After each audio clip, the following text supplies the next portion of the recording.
Hello, dear children. How are you all? Fine? Okay. Today we are going to learn about report writing. Report writing એટલે શું?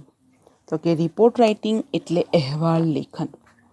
Report શબ્દ રિપોર્ટેર પરથી આવ્યો છે. Latin word રિપોર્ટેર, REPORTERE.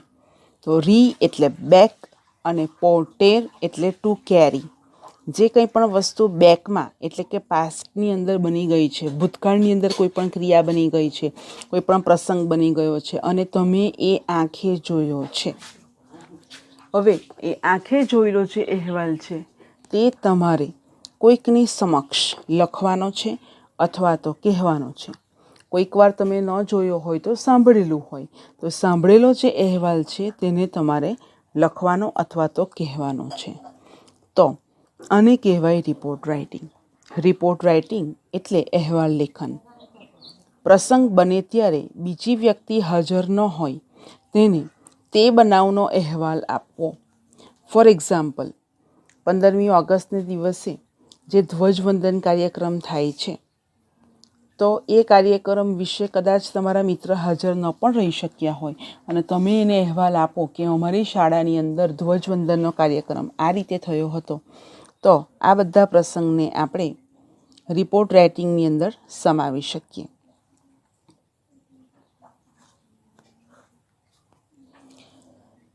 તમે આંખે દેખ્યો અહેવાલ આપી શકો છો અથવા તો તમે સાંભળેલું હોય, જાતે અમલમાં મૂક્યું હોય અથવા તો તેનો અભ્યાસ કરેલ હોય તે બાબતનો અહેવાલ તમારે આપવાનો છે. સામાન્ય રીતે બનેલ બનાવને ભૂતકાળમાં જ પ્રસ્તુત કરવાનો હોય છે, કારણ કે અહેવાલ બનાવ બન્યા પછી જ લખાય છે. આ ઉપરાંત તેમાં કર્મણી પ્રયોગ વધારે વપરાય છે. તમે કોઈ પણ રિપોર્ટ રાઇટિંગ લખો તો એ ઘટના બની ગયેલી હોય અને એ બની ગયેલી ઘટના વિશે તમારે વાતચીત કરવાની હોય છે, ડિસ્કશન કરવાનું હોય છે. તમે ન્યૂઝપેપરની અંદર પણ ઘણા બધા કટિંગ્સ જોયા જ હશે કે ન્યૂઝપેપરની અંદર જે કોલમમાં આવે છે તો એની અંદર કોઈ પણ શાળા વિશે કોઈ માહિતી હોય કે AB સ્કૂલની અંદર વૃક્ષારોપણનો કાર્યક્રમ થયો, તો એ વૃક્ષારોપણનો જે કાર્યક્રમ છે એ સવારે કેટલા વાગ્યે, કઈ જગ્યાએ, કયા દિવસે શરૂ થયો અને પૂર્ણ ક્યારે થયો ત્યાં સુધીની બધી જ વિગત તમારે ક્રમાનુસાર લખવાની છે. તો આને કહેવાય અહેવાલ લેખન.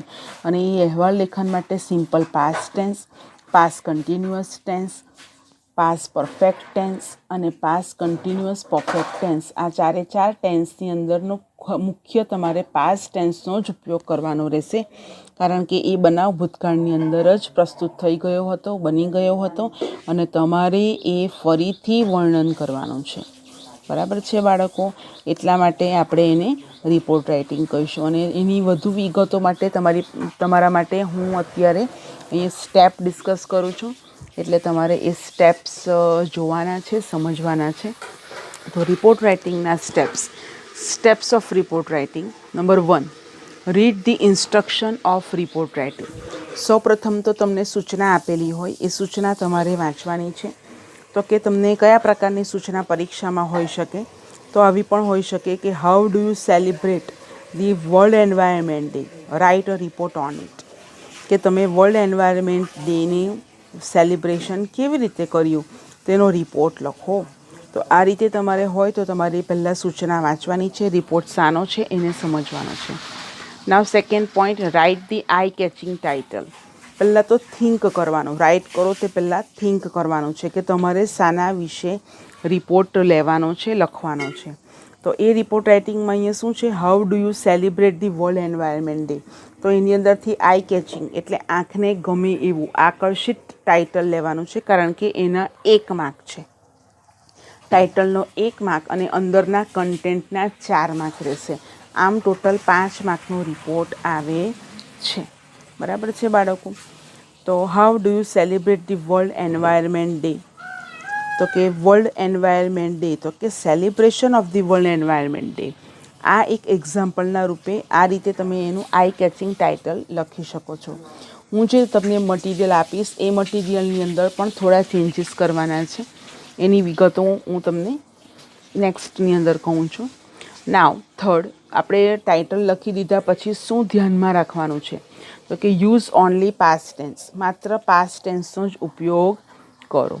તો એ પાસ્ટ ટેન્સનો તમે જે ઉપયોગ કરો છો એની અંદર મેં તમને આગળ પણ વાત કરી તેમ simple past tense, past continuous tense, past perfect tense, past continuous perfect ટેન્સનો ઉપયોગ તમે કરી શકો છો, પણ માત્ર ભૂતકાળનો જ ઉપયોગ કરવો. હા, એની અંદર કોઈ સનાતન સત્ય હકીકત હોય, ફોર એક્ઝામ્પલ વર્લ્ડ એન્વાયરમેન્ટ ડેની આપણે વાત કરી અને એ લખવાના છીએ, તો એ કયા દિવસે ઉજવાય છે, તો કે દર વર્ષે 5 જૂનને દિવસે ઉજવાય છે. તો આ એક યુનિવર્સલ ટ્રુથ કહેવાય, સત્ય કહેવાય. તો એ તમે વર્તમાનકાળની અંદર સાદા વર્તમાનકાળમાં લખી શકો છો કે the world environment day is celebrated on 5th June every year. દર વર્ષે 5 જૂને વર્લ્ડ એન્વાયરમેન્ટ ડેનું સેલિબ્રેશન કરવામાં આવે છે. તો આ રીતે તમે નોંધ કરશો તો તમે એ રિપોર્ટની અંદર સારી રીતે સ્ટાર્ટિંગ કર્યું છે એવું માની શકાશે. એટલે ટાઇટલ આ રીતે લખ્યા પછી તમારે સ્ટાર્ટિંગ પણ વ્યવસ્થિત કરવાનું છે અને દરેક વાક્યો પાસ્ટ ટેન્સના જ યુઝ કરવાના છે. એક્સેપ્ટ કે યુનિવર્સલ ટ્રુથ હોય, સનાતન સત્ય હોય, એ વસ્તુ કોઈ પણ કાળમાં ન બદલાઈ શકે એવી હોય, એ જ વસ્તુ તમારે સાદા વર્તમાન કાળમાં લખી શકો. અધરવાઇઝ જે પ્રસંગ વિશે તમે લખો છો એમાં પાસ્ટ ટેન્સનો જ ઉપયોગ કરવાનો છે. Now 5th point, you may use simple past tense, past continuous tense or past perfect tense. આપણે વાત કરી હતી તે પ્રમાણે. Now 6th point, you should maintain correctness. એની અંદર કરેક્ટનેસ હોવી જોઈએ. દરેક વર્બનું પાસ્ટ ફોર્મ અથવા તો એનું પાસ્ટ પાર્ટિસિપલ એટલે હેડ પ્લસ ત્રીજું રૂપ લખવાનું રહેશે. એટલે તમે દરેક ક્રિયાપદ બીજું રૂપ કે ત્રીજું રૂપ છે કે નહીં એ તમારે એની કાળજી લેવાની રહેશે. You can utilise various passive expression means passive voice. તમારે ઘણા બધા જે વાક્યો લખો છો એની અંદર મોટે ભાગેના પેસિવ ફોર્મના વાક્યોનો યુઝ કરો તો એ વધારે યોગ્ય રહેશે. ફોર એક્ઝામ્પલ, એન્વાયરમેન્ટ ડે દર વર્ષે 5 જૂને ઉજવવામાં આવે છે. તો આ વાક્યમાં કર્તાનું નિરૂપણ ડિસ્ક્રિપ્શન નથી, તો એની અંદર પેસિવ લખવામાં આવેલું છે કે the world environment day is celebrated on 5th June every year. તો આ પેસિવ કન્સ્ટ્રક્શન કહેવાય, પેસિવ વોઇસ કહેવાય, પેસિવ એક્સપ્રેશન કહેવાય. તો મોટેભાગના સેન્ટેન્સ આપણે પેસિવ વોઇસની અંદર કર્મણી રચનામાં યુઝ કરશું. નાવ 8th step, report should be clear, simple and short. Report એકદમ સ્પષ્ટ હોવો જોઈએ, સિમ્પલ એટલે કે સાદો હોવો જોઈએ અને ટૂંકો હોવો જોઈએ.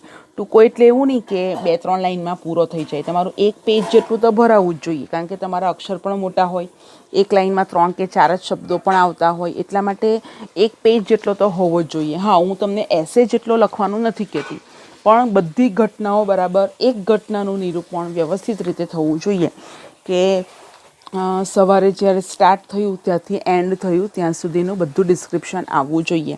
હા, 1 પેજ કરતાં થોડું વધારે જાય પાછળ તો એમાં કોઈ પ્રોબ્લેમ નથી રહેતો, પણ એટલો બધો પણ લોંગ ના હોવો જોઈએ કે તમે એને એસે ગણી શકો. For exams only. For 9th point, give all the information about the completed incident in only 1 paragraph. તમારે દરેક ઇન્ફોર્મેશન આપવાની છે માત્ર એક જ પેરેગ્રાફની અંદર. એટલે દરેકે દરેક ઘટના ક્રમાનુસાર બને છે એનું નિરૂપણ ડિસ્ક્રિપ્શન કરવાનું છે. પછી કોઈ પણ ઘટના એની અંદરથી રહી જવી નહીં જોઈએ, મિસ થવું ન જોઈએ કંઈ પણ.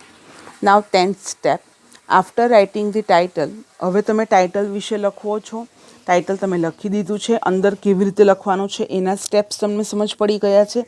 હવે ફોર્મેટ પ્રમાણે ટાઇટલ લખ્યા પછી તમારે જમણી બાજુએ એટલે કે રાઇટ એલાઇનમેન્ટની અંદર જે દિવસે તમે રિપોર્ટ લખો છો એ દિવસની તમારે તારીખ લખવાની રહેશે. After writing the title, write date, month and year. For example, 14th September 2020. તમારે આ રીતે ડેટ લખવાની છે અમેરિકન સ્ટાઇલ પ્રમાણે 14th સપ્ટેમ્બર, 2020. બીજી રીતે પણ લખી શકાશે, સપ્ટેમ્બર 14th, 2020. તો હું આજે 14 સપ્ટેમ્બર છે જે દિવસે હું વિડીયો તમારો શૂટ કરું છું અને તમને લર્ન કરાવું છું, તો એટલા માટે મેં આજની તારીખ લખી છે. હવે તમે જ્યારે રિપોર્ટ રાઇટિંગ તમે જ્યારે લખો છો ત્યારે તમારે તે તારીખ લખવાની રહેશે. બરાબર છે બાળકો? હા, એક એક્સેપ્શનલ કેસીસ એ બને છે કે રિપોર્ટ રાઇટિંગ 1 વીક કે 2 વીક સુધીની અંદર લખી શકાય. પછી એવું નથી કે કોઈ ઘટના બને પછી 1 વર્ષ પછી તમે રિપોર્ટ લખો એનો, બરાબર છે. એટલે આપણે પરીક્ષાની અંદર જો એવું પૂછાય કે વર્લ્ડ એન્વાયરમેન્ટ ડેની ઉજવણી તમારી શાળામાં કઈ રીતે કરી તે વર્ણવો, તો તમને ખબર જ છે કે વર્લ્ડ એન્વાયરમેન્ટ ડે દર વર્ષે 5મી જૂને ઉજવવામાં આવે છે. તો તમારે 5મી જૂન પછીના વીક સુધીની અંદરની જ તારીખ લખવાની રહેશે. ભલે ને તમે એક્ઝામ માર્ચની અંદર બોર્ડમાં આપતા હો કે કોઈ પણ સમયે આપતા હો, તો તે રીતે તમારે એ રીતે તારીખ ધ્યાનમાં રાખવાની રહેશે. Now, last point, after writing the date, year, you should write down the name of the place where the incident was taken place. તમે જે ઇન્સિડન્ટ બને છે એ જગ્યાનું નામ તમારે લખવાનું છે. તારીખ લખ્યા પછી યર લખો છો, મંથ, તારીખ અને યર લખ્યા પછી એની નીચે જમણી જ બાજુએ એક્ઝેક્ટ નીચે સ્થળનું માત્ર નામ લખવાનું છે, એડ્રેસ લખવાનું નથી. ગામડાનું નામ પણ લખવાનું નથી. એને રિલેટેડ કોઈ તમે તાલુકા કે ડિસ્ટ્રિક્ટનું નામ તમે લખી શકો છો. ત્યાર પછી પેરેગ્રાફ પાડવાનો છે અને પેરેગ્રાફની અંદર આખો પ્રસંગ વ્યવસ્થિત રીતે વર્ણવવાનો છે. શરૂઆત ક્યાંથી થઈ, કેટલા વાગ્યેથી થઈ, એ ખાસ પહેલી લાઈનમાં આવવું જોઈએ.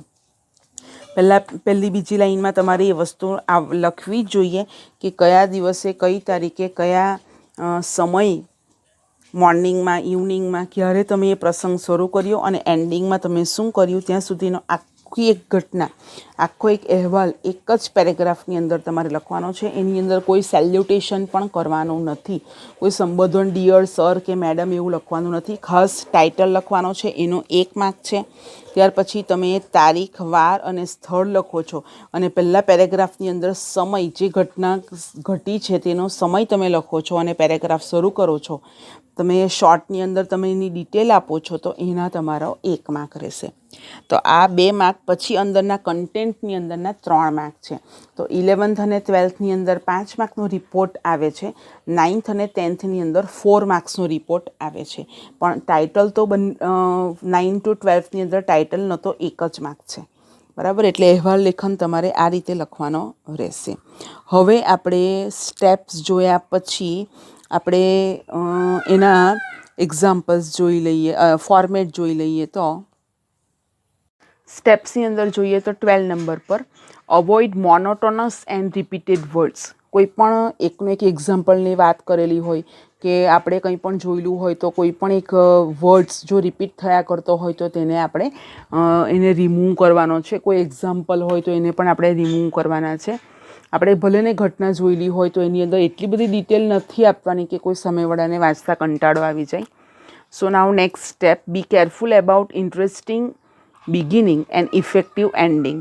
તમારે એક બાબતની કાળજી રાખવાની છે કે એની શરૂઆત જ એકદમ રસપ્રદ થવી જોઈએ અને એનો એન્ડ પણ એકદમ અસરકારક હોવો જોઈએ.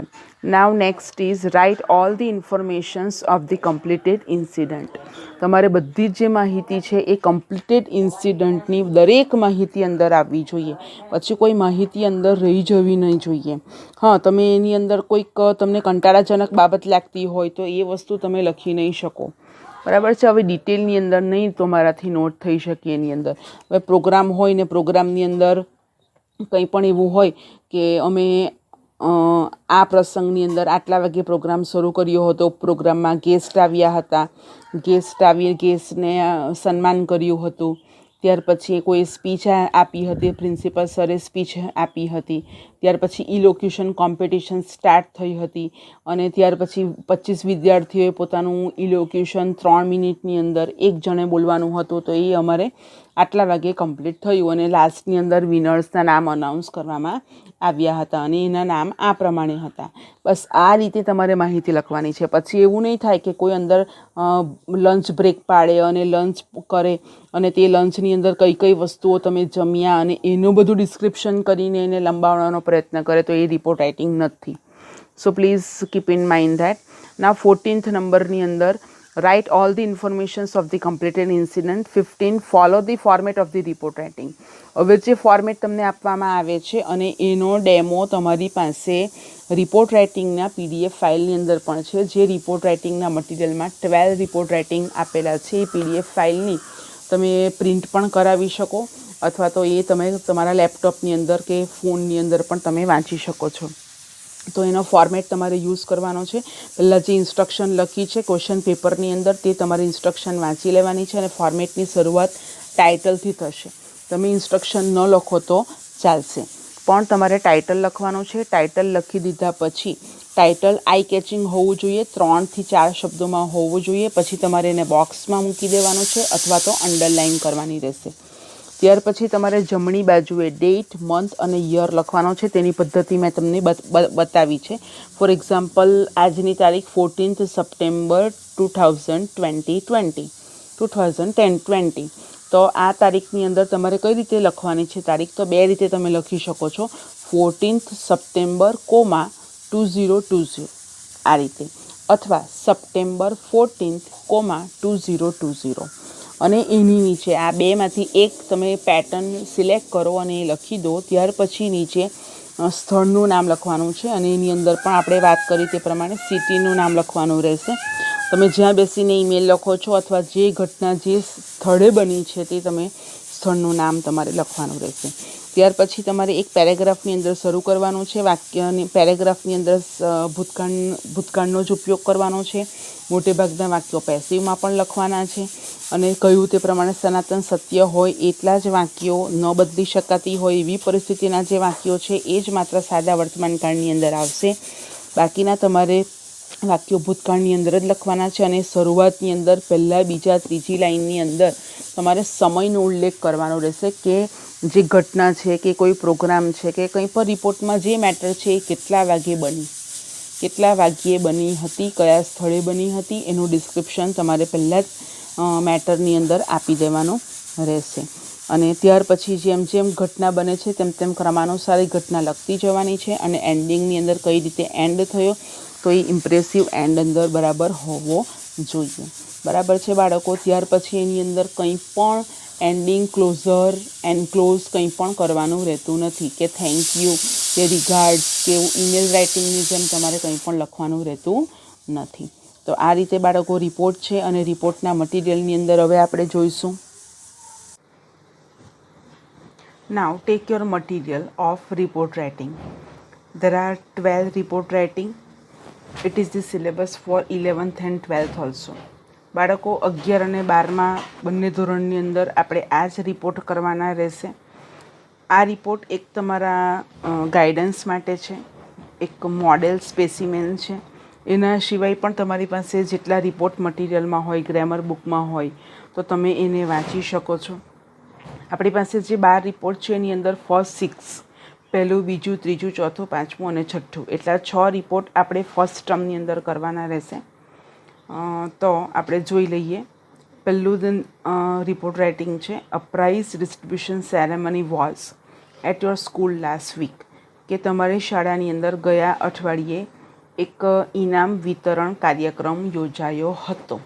Prepare a short report on it in about 80 words. At least 80 વર્ડ્સની અંદર આપણે વાત કરી તે પ્રમાણે એક પેજ તો તમારું એટલીસ્ટ ભરાવવું જ જોઈએ. બરાબર બાળકો? You may use the following points. અહીંયા તમને પોઈન્ટ્સ આપેલા છે. બોર્ડની એક્ઝામમાં પોઈન્ટ્સ ન પણ હોય એટલે તમારે પોઈન્ટની આશા રાખીને બેસવાનું નથી કે આપણને પોઈન્ટ તો આપશે જ તો તે પ્રમાણે આપણે ફોલો કરશું. હવે બાળકો આ એક મટીરિયલની અંદર તમારે ચેન્જ કરવાનું છે અને એ છે ટાઇટલ. જે આપણે ફોર્મેટની અંદર જોયું કે ટાઇટલનો 1 માર્ક છે, આઈ કેચિંગ ટાઇટલ. તો તમારે દરેકના ટાઇટલ તમારે જાતે લખી દેવાના રહેશે. પહેલું જે છે એની અંદર શું છે? A prize distribution ceremony was at your school last week. તો આ એક સેલિબ્રેશન જ હતું. બરાબર? તો celebration of a prize distribution ceremony, આવું પણ તમે નોટ ડાઉન કરી શકો છો. અથવા a function of prize distribution એવું પણ લખી શકો છો. Ceremony of a prize distribution એવું પણ તમે નોટ ડાઉન કરી શકો છો. 2 થી 3 વર્ડ્સની અંદર તમારે ટાઇટલ લખવાના રહેશે. ત્યાર પછી જમણી બાજુએ તમે જોઈ શકો છો જુલાઈ 25, 2006. તો એ આ મટીરિયલની અંદર તમારે અહીંયા પણ અપડેટ કરવાનું રહેશે, એડિટ કરવાનું છે અને એની અંદર તમે જે દિવસે રિપોર્ટ લખો છો એની તારીખ તમારે લખવાની છે. ફોર એક્ઝામ્પલ 14 સપ્ટેમ્બર 2020 અને પ્લેસ નવસારી. આ રીતે તમે લખી શકો છો. એવું નહીં કે તમારે નવસારીમાં છો એટલે નવસારી પ્લેસ લખવાનું. તમે સુરત, બરોડા, અમદાવાદ તમે લખી શકો છો. માઇન્ડ વેલ એની સ્પેલિંગ સાચી તમારી હોવી જોઈએ. નાવ એક્સપ્લેનેશન કરીએ તો last Thursday the prize distribution function of our school was held in assembly hall. મેં તમને કહ્યું તે પ્રમાણે અહીંયા જગ્યાની પણ વાત કરવામાં આવેલી છે, તો કે સ્કૂલ અને એસેમ્બલી હોલ આ બંને જોઈ લેજો.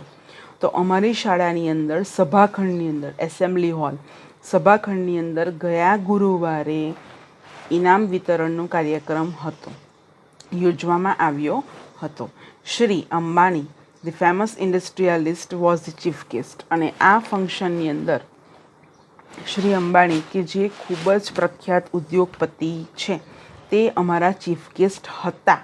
જો ટુ બીના રૂપ વોઝ અને વર્ક તરીકે યુઝ કરવાનું છે. આપણે પહેલું વાક્ય પેસિવ ફોર્મમાં લખ્યું છે, આપણે ફોર્મેટની અંદર પણ જોયું કે કન્ટેન્ટ તમે જ્યારે લખો છો ત્યારે તેની અંદર તમારે પેસિવ ફોર્મ્સનો વધારે પડતો ઉપયોગ કરવાનો રહેશે. ત્યાર પછી there were students, teachers, parents and guest in the hall. એટલે જ્યાં તમારી કોઈ પણ પ્રસંગ બને, કોઈ પણ ઘટના બને અને કેટલા લોકો છે. પહેલા વાક્યની અંદર સ્થળ બતાવવામાં આવ્યું છે, બીજા વાક્યની અંદર કોણ ચીફ ગેસ્ટ હતા તેની વાત છે, અને થર્ડ સેન્ટેન્સની અંદર કયા કયા લોકો ત્યાં હતા.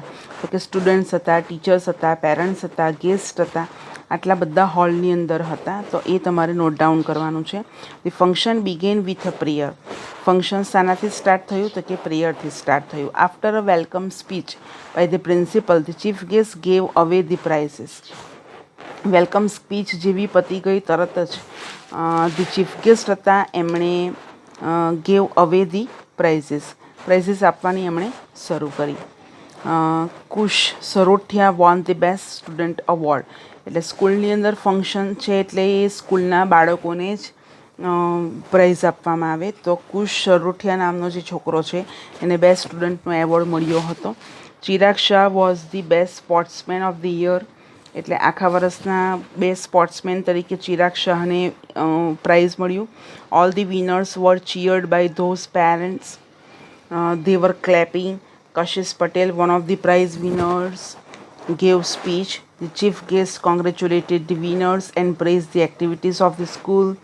The function ended with a vote of thanks. Vote of thanks એટલે આભાર વિધિ એન્ડ વંદે માતરમ. અને લાસ્ટની અંદર વંદે માતરમ ગાવામાં આવ્યું.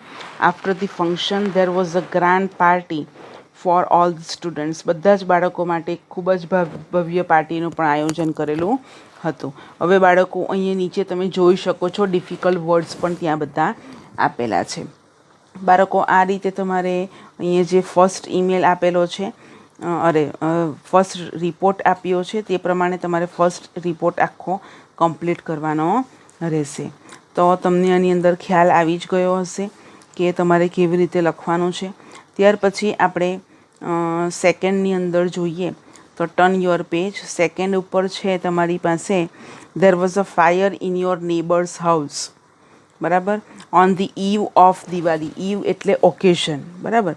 Prepare a report on it in about 80 words. તો 80 શબ્દોની અંદર તમારે આ લખવાનું છે.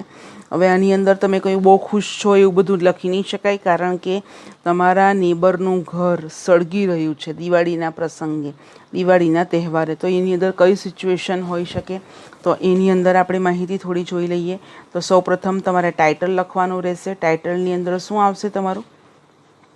ટાઇટલની અંદર તમારી માહિતી તમારે લખવાની છે. શું હશે તમારું? કે ફાયર ધી નેબર્સ હાઉસ. બસ આટલી માહિતી લખવાની છે. ક્યારે શું એ બધી માહિતી તમારે કોઈ લખવાની જરૂર રહેતી નથી. બરાબર છે બાળકો? તમને હું એક્સપ્લેન કરું તો એની અંદર આપણે રિપોર્ટ જોઈ લઈએ.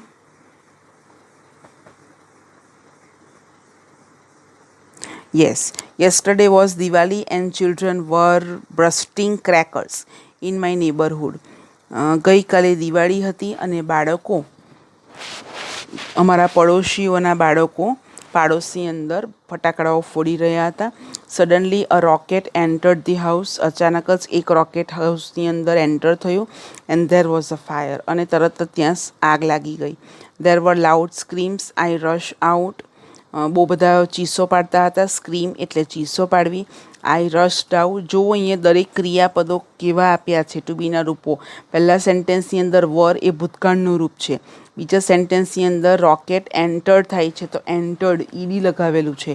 રશની અંદર પણ ઈડી લગાવેલું છે. તો આવા તમે ભૂતકાળનો ઉપયોગ અહીંયા કરી શકો છો. And found that a house in my neighbourhood was on fire.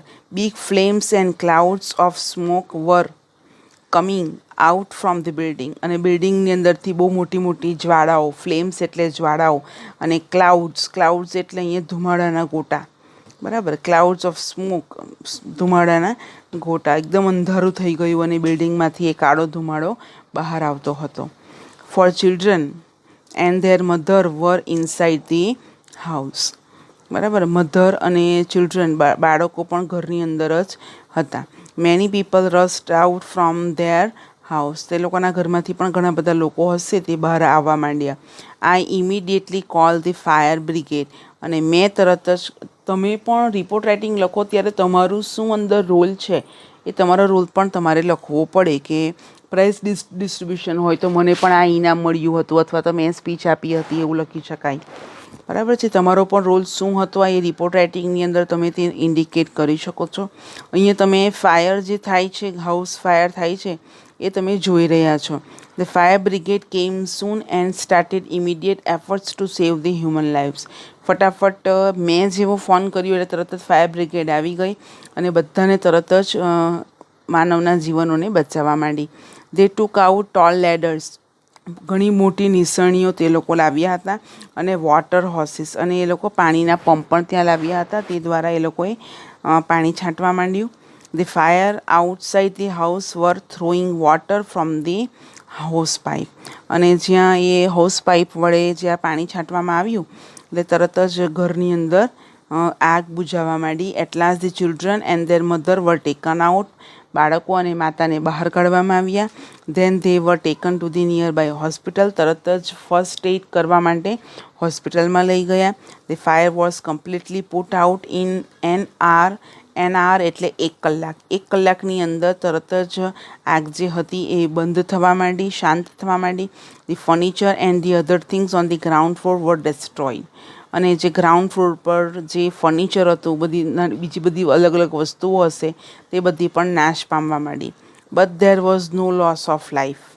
પણ ત્યાં કોઈની પણ જાનહાનિ થઈ નહીં. તો બાળકો, આ જે આખો રિપોર્ટ રાઇટિંગ છે અહીંયા ફરીથી હું તમને યાદ કરાવી દઉં કે તમારે ટાઇટલ લખવાનું છે હાઉસ ઓન અ ફાયર. બરાબર છે, આવું તમે ટાઇટલ લખી શકો છો. ડેટ અને પ્લેસ મેં તમને કહ્યા છે તે પ્રમાણે તમે જે દિવસે રિપોર્ટ લખો છો તે દિવસથી તારીખ તમારે લખવાની રહેશે. બરાબર બાળકો, તો આ રીતે તમારો હતો બીજો ઈમેલ. હવે આપણે ત્રીજા ઈમેલ ઉપર જઈએ તો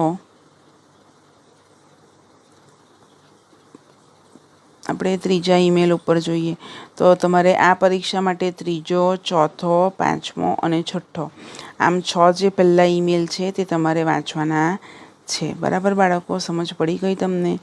બરાબર, તો હવે ટ્રાન્સલેશન તમે જાતે કરી લેશો એવી શુભેચ્છા છે તમને. અને જ્યાં તમને કંઈ પણ સમજ ન પડે તો ત્યાં તમારે મને પૂછવાનું રહેશે. કંઈ પણ ક્વેરી તમારે કહેવાની રહેશે. તો પહેલાં 1 થી 6 તમારે જે છે રિપબ્લિક ડે સુધી. હવે અહીંયા રિપબ્લિક ડેની અંદર ઇન્ડિપેન્ડન્સ ડે પણ પૂછી શકાય, એટલે એ જુદો આપ્યો નથી. એટલે રિપબ્લિક ડેની જગ્યાએ તમે ઇન્ડિપેન્ડન્સ ડે પણ લખી શકો, અને એની અંદર તે પ્રમાણે તમારે તારીખ લખવાની રહેશે. બરાબર, રિપબ્લિક ડે એટલે 26 એ આવશે. બરાબર, અને તમારી ઇન્ડિપેન્ડન્સ ડે એટલે તમારી એ ડેટ ઓગસ્ટની અંદરની ડેટ તમારે 15 ઓગસ્ટ એ રીતે લખવાની રહેશે. બરાબર છે બાળકો, એટલે એ વસ્તુ તમારે ધ્યાનમાં રાખવાની છે. તમને સમજ પડી જ ગઈ હશે એવી હું અપેક્ષા રાખું છું. અને કંઈ પણ તમને જરૂર પડે તો તમારે તરત જ માહિતી આપવાની રહેશે.